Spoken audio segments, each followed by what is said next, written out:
ಒಂದು ಮುತ್ತಿನ ಕಥೆಯ ಹೇಳಿತು ಈ ಬೊಂಬೆ. ಆ ಕಥೆಯಲ್ಲಿದ್ದ ರಾಜ ನಂಗೆ ನೀನು ಬಂದೆ. ಯೋಗವು ಒಮ್ಮೆ ಬರುವುದು ನಮಗೆ, ಯೋಗ್ಯತೆ ಒಂದೇ ಉಳಿವುದು ಕೊನೆಗೆ. ಸೂರ್ಯನೊಬ್ಬ ಚಂದ್ರನೊಬ್ಬ ರಾಜನು ಒಬ್ಬ, ಈ ರಾಜನು ಒಬ್ಬ.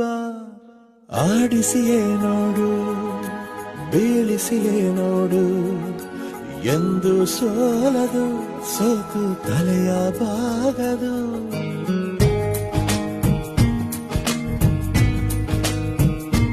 ಬೊಂಬೆ ಹೇಳುತ್ತೈತೆ ಮತ್ತೆ ಹೇಳುತ್ತೈತೆ, ನೀನೇ ರಾಜಕುಮಾರ.